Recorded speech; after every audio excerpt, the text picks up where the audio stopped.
Deixe a tristeza de lado e veja a beleza no dia, nas flores, no olhar, no sorriso das pessoas. Tudo tem beleza e significado. Procure-os e aparecerão. Mais lindo, porém, do que se vê e mais significativo é o seu interior, onde você pode guardar tudo de bom, como a paz e a felicidade. Dê amor, suporte tudo com paciência, agradeça até pelas mínimas coisas, seja gentil e sentirá prazer em viver.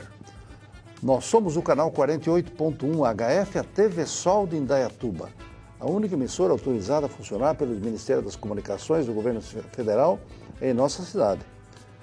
Estamos, além do canal aberto 48.1, também em todas as mídias sociais, especialmente no Facebook, no Instagram, no YouTube. E a nossa programação pode ser acessada através do endereço TV Sol 48. O programa Papo Sol e a bancada do Papo Sol aqui composta se apresenta também no canal comunitário da cidade, o canal 8, da operadora Claro, todos os dias da semana, de segundas a domingos, ou de domingos a segundas. Estamos ainda no portal do Comando Notícia, o Comando Notícia que capta notícias e informações de Indaiatuba 24 horas por dia e que recepciona os nossos programas e que nós recebemos as notícias geradas pelo comando. E nesta oportunidade, como é praxe aqui no Papo Sol, recebemos sempre pessoas atuantes na comunidade, quer na vida profissional, quer na vida social, quer na vida comunitária. E hoje eu tenho o máximo prazer em receber um irmão de muitos anos e que já está em Indaiatuba há mais de 30 anos, que é o engenheiro Hamilton Lombardi. Hamilton, seja bem-vindo à bancada do Papo Sol. Boa tarde a todos, muito obrigado pelo convite, Zé Carlos. Estar aqui junto contigo é uma satisfação muito grande, porque você também, além de ser aqui o meu entrevistador, é uma pessoa com um histórico muito grande nessa cidade e merece meu carinho e respeito. Eu agradeço as generosas considerações do Hamilton e quero dizer que a recíproca é verdadeira. E vejo no Hamilton uma pessoa operosa em vários setores, como diz, não só no profissional.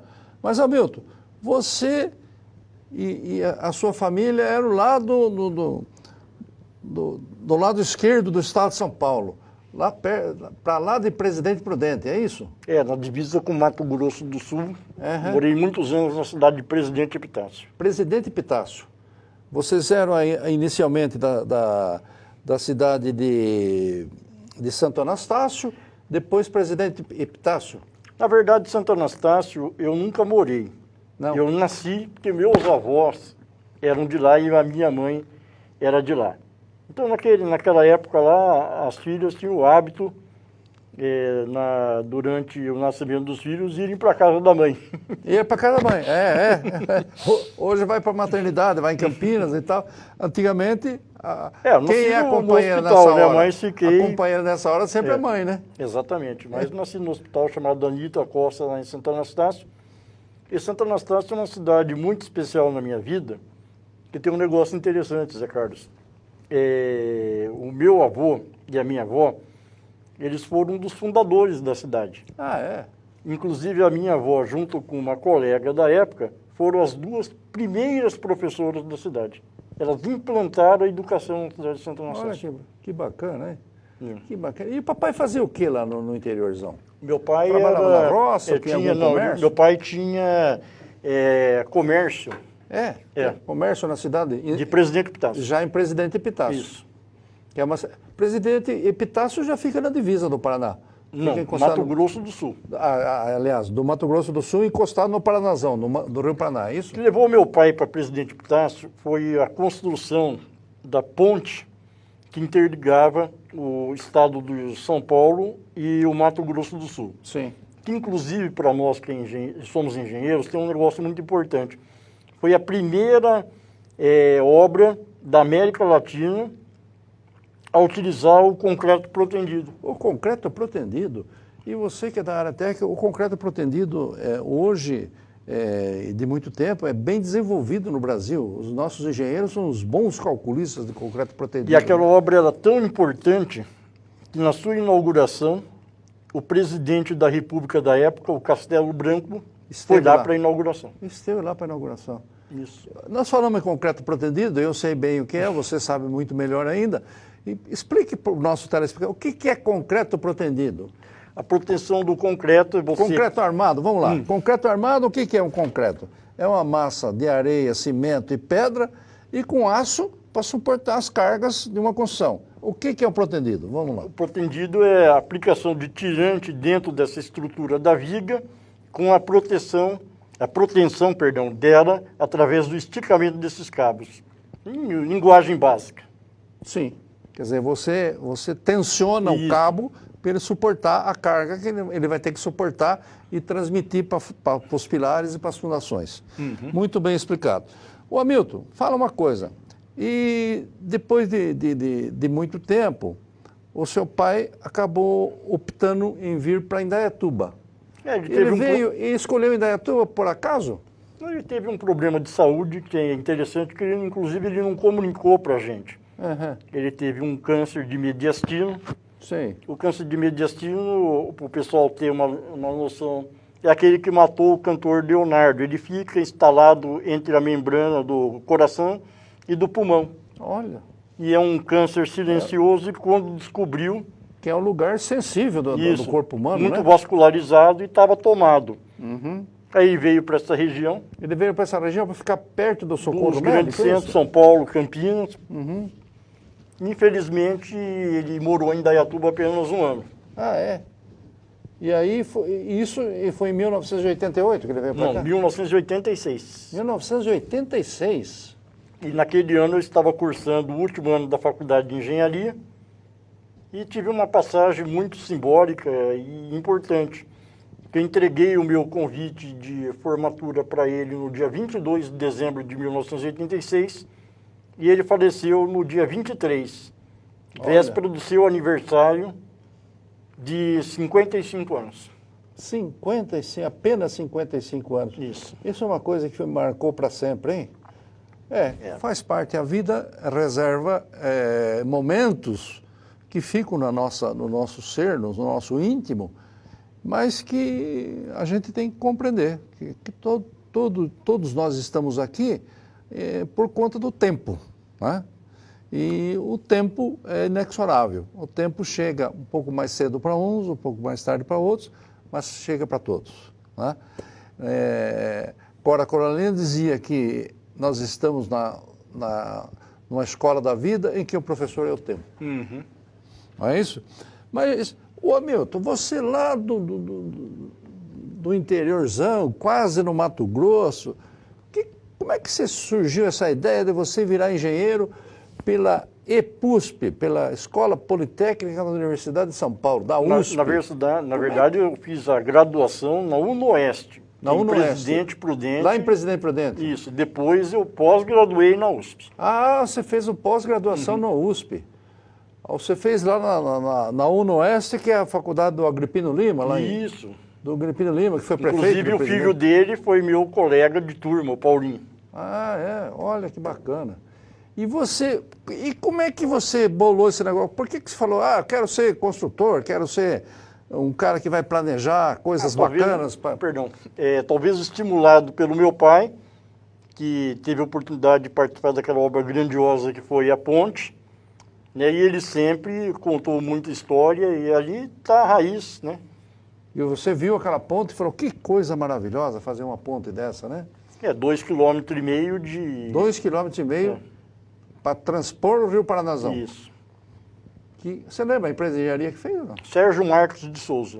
Sérgio Marques de Souza. A mesma que fez aquele elevado Paulo de Fronten e também a ponte Rio-Niterói. A ponte Rio-Niterói, que fez esse engenheiro Sérgio Marques de Souza, fez grandes obras de engenharia no Rio de Janeiro, né?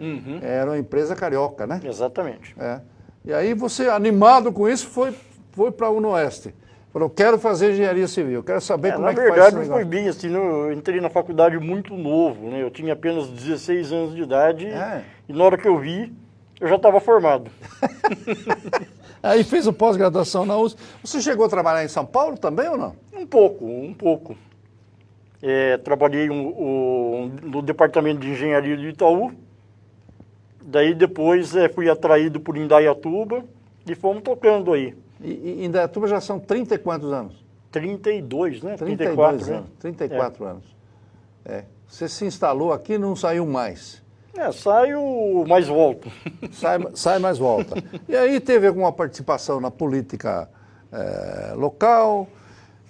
Mas em São Paulo, antes de você vir para cá, não sei se antes ou depois, você participa de uma sociedade de fraternos, a maçonaria. Sim. E essa sociedade de fraternos que você participa, você está lá há quantos anos? Já está mais de 15, né? Mais de 15 anos. Mais de 15. A maçonaria veio depois na minha vida. Maçonaria eu sempre tive oportunidade e convite. Só que eu sempre fui muito chato. Eu não gosto de participar de coisa que eu não tenha tempo para poder me dedicar. Quer dizer, você não faz coisa pela metade. Isso. E essa loja ela tem uma característica, para quem é do mundo maçônico, que é apenas uma reunião mensal. E aí eu não tive escapatória do convite. Me insistiram e eu acabei... Em função de amigos, de conhecidos. Isso. Nós vamos fazer um pequeno intervalo, que a Júlia está me chamando que já deu tempo do primeiro intervalo. Aí nós vamos falar um pouco mais da participação nessa sociedade de fraternos, que o Hamilton participa, frequenta e é muito ativo. E vamos falar também da nossa comunidade, da cidade, enfim...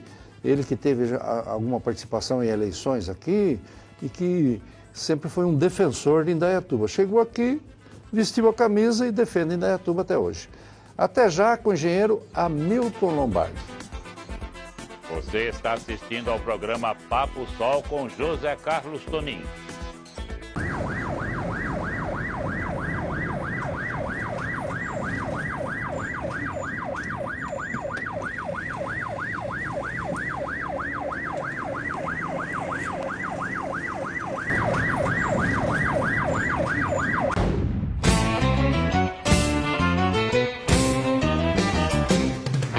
No Pesqueiro 3T, você encontra pratos deliciosos aliados a um ambiente muito agradável e descontraído.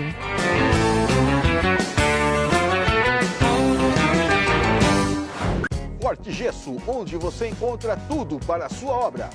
Agora estamos no novo endereço para melhor atendê-lo. Avenida Fábio Ferraz Bicudo, número 1053, Jardim Residencial Dona Maria José. Ligue para o telefone 19 3935 1778 ou mande uma mensagem para o WhatsApp 19 99956 8899. Forte Gesso, a mais completa loja de gesso de Indaiatuba e região.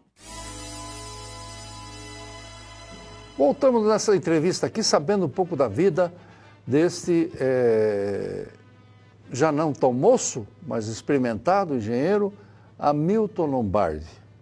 Hamilton, mas a gente estava falando dessa sociedade de fraternos, da maçonaria. Explique rapidamente para o público, para as pessoas que não são afeitas ao tema, o que é a maçonaria? É importante, José Carlos, ter a oportunidade de falar isso nesse momento de estabilidade política do Brasil, em que a maçonaria, inclusive, ela tem sido muito atacada. E a maçonaria é uma das organizações que mais faz trabalho em benefício da sociedade. Na verdade, nós temos estudos que demonstram isso, que dentre as instituições, é a mais atuante no resultado para a sociedade. Perfeito. Quer dizer, a maçonaria tenta dar um equilíbrio na sociedade com muita fidelidade a seus princípios, a fidelidade àqueles princípios nobres que sempre defendeu através dos séculos, né? Exatamente. E assim, José Carlos, você que tem uma carreira política de sucesso, foi um grande prefeito da cidade de Indaiatuba, foi deputado estadual com grande destaque, foi secretário de governo do estado de São Paulo. Então você sabe que o ambiente interno da maçonaria política partidária, posições radicais, ele não é permitido. Ela não agasalha esse tipo de coisa. Exatamente. E às vezes confunde um pouco a sociedade, principalmente quando ela é apresentada de forma errada. Porque, na verdade, como ela trabalha de maneira meio discreta, Isso. o pessoal sempre acha que tem alguma malandragem por trás, né? Exatamente. E é exatamente o contrário, Exatamente o contrário. Então, assim, eu me orgulho muito de poder ter a oportunidade, principalmente porque é um momento que a gente tem condições de fazer alguma coisa para a sociedade. Perfeito. Por falar em sociedade, Hamilton, você participa de um partido político já há um bom tempo, e participou até de campanhas políticas, foi candidato a deputado, e você se preocupa sempre com os destinos da política profana, vamos dizer, da política das pessoas, que cuida da vida das pessoas em geral, né? E você, que está em Indaiatuba, que é uma cidade progressista, pretende continuar influenciando nessa direção? Ricardo, nós estamos vivendo um momento que eu prefiro aguardar um pouco, porque principalmente o ano passado, as discussões elas foram muito afloradas e a política profana ela está trazendo muita confusão para a sociedade. Por um lado, ela tem um lado positivo, de um interesse da maioria da população em se interessar por política.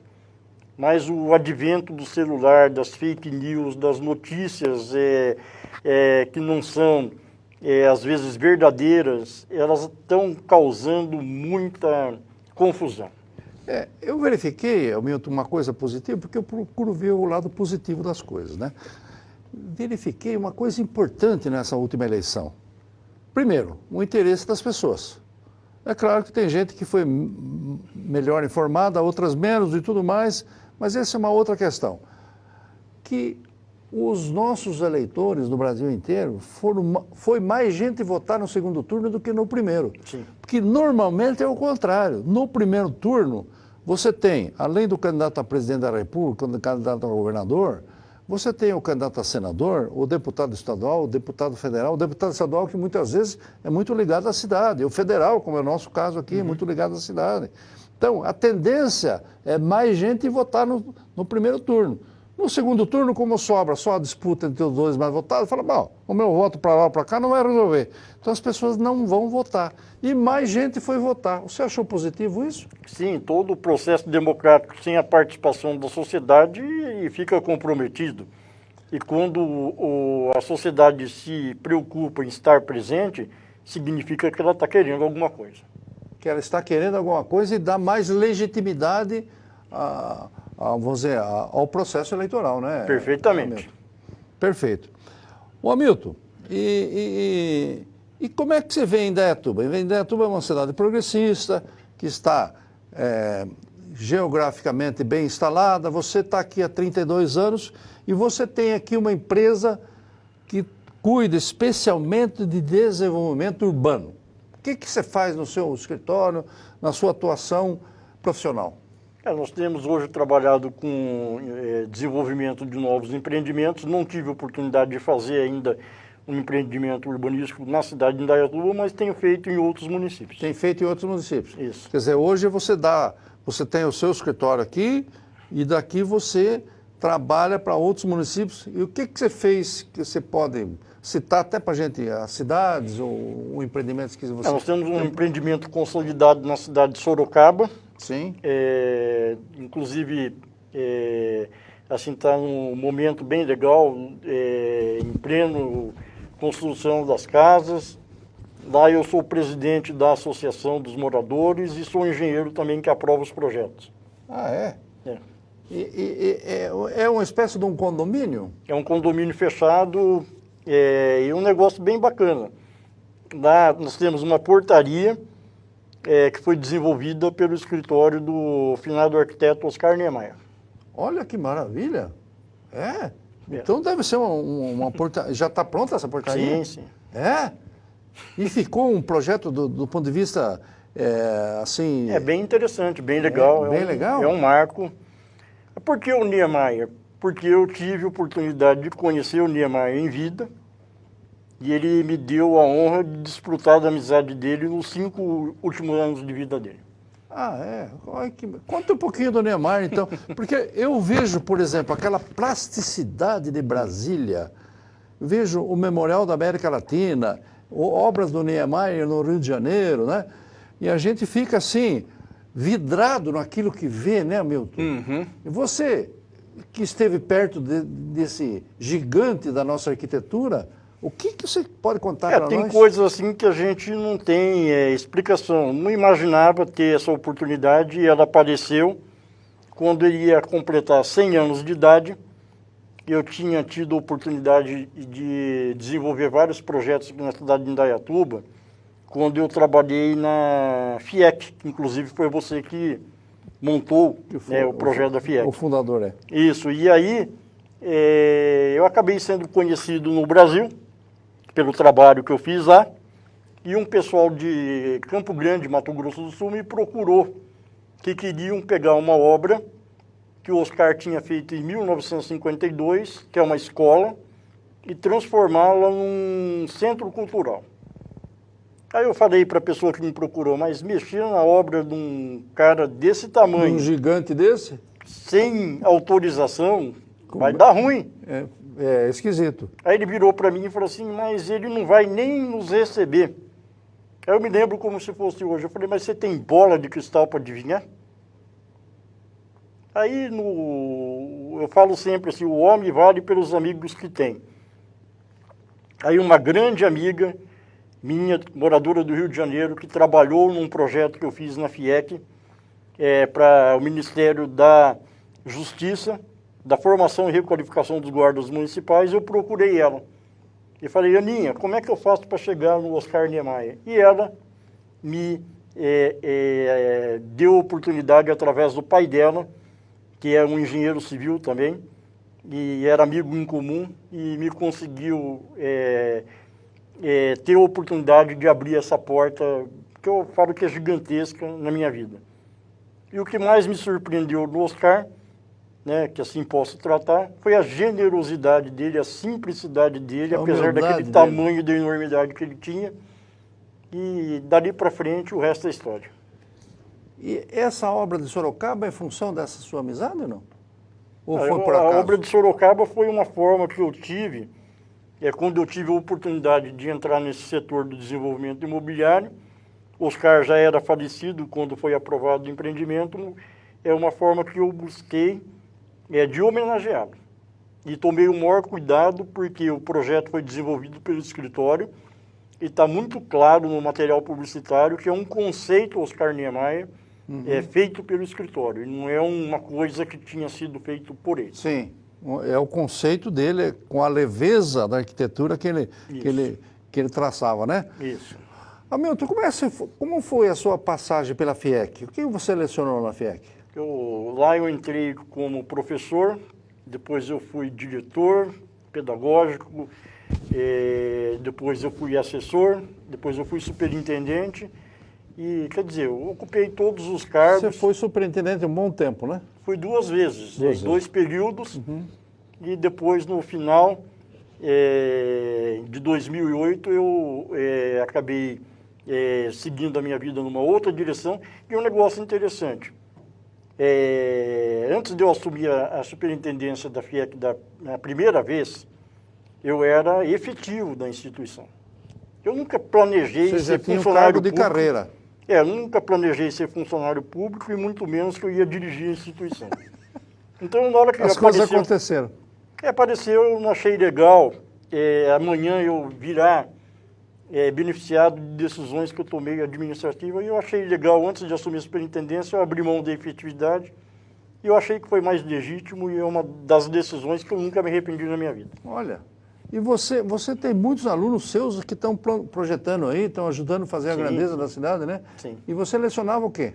Lá na FIEC eu dei aula de matemática, de física, na área de administração, na área estrutural, para os cursos de mecânica, então foi bem abrangente. Na área técnica é importante. Isso, foi bem abrangente. Hamilton, Nós temos história aqui do engenheiro Hamilton Lombardi para ficar conversando a tarde inteira, mas nós temos uma limitação do tempo no nosso programa. Vamos para a parte final do programa, Hamilton. Eu queria que você olhasse para aquela câmera e deixasse uma mensagem para Indaiatuba, uma mensagem do assunto que você queira abordar, desde a sociedade de fraternos que você participa, daquelas coisas boas que você faz em prol das pessoas comuns que esperam da gente, profissionais da engenharia ou do desenvolvimento urbano, que os nossos espaços na cidade sejam cada vez melhores, sejam cada vez mais acessíveis. Enfim, use desses minutos finais para falar aquilo que o seu coração mandar. A mensagem que eu deixo para o indaiatubano é que continue sendo da forma que vocês são e que nós somos, né? Porque hoje eu me considero indaiatubano, sou muito grato a essa cidade por ter me acolhido, me recebido. É aqui que moro e aqui que pretendo ficar até o final dos meus dias. Essa cidade é uma cidade diferenciada, ela tem uma sorte muito grande de ter tido, durante todo o seu período de administração, excelentes prefeitos como você, Zé Carlos. Obrigado. Os demais que passaram aí na tua sucessão, o seu irmão, né? Por quê? Graças a Deus, todos nós colhemos frutos de um trabalho onde esse pensamento não egoísta se prevaleceu. Esse é o meu entendimento da cidade de Indaiatuba.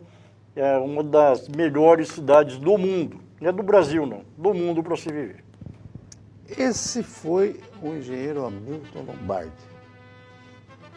Veio lá do interior, aplicado, estudioso, fez na UNOeste de Presidente Prudente, uma belíssima escola, a graduação em Engenharia Civil, fez a sua pós-graduação na nossa famosa EPUSP, na Escola Politécnica da Universidade de São Paulo, e se aportou por conta das contingências em Indaiatuba já há mais de 30 e tantos anos. E que fala com orgulho da cidade como se fosse sua. Assim como nós todos que viemos de fora, falamos que ajudamos, colocamos o nosso tijolinho na construção desse grande edifício social que é a nossa cidade.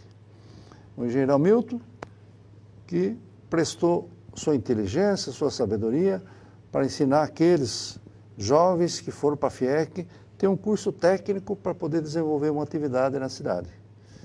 Hamilton, que participa de uma sociedade de fraternos, que, como ele bem ressaltou, defende a liberdade, a igualdade, a fraternidade, que atua silenciosamente, uma entidade que às vezes é pouco conhecida pela sua discrição e que às vezes até sofre retaliações, mas que ele, de peito aberto, se coloca e diz: eu participo, eu gosto de participar, participo da minha loja em São Paulo, da loja Colunas Paulista 3333, loja inclusive que teve como integrante o ex-presidente Michel Temer. Correto. E que o Hamilton se coloca de peito aberto, dizer: estou fazendo tudo que eu acho bom, que eu acho legal, que é importante, e as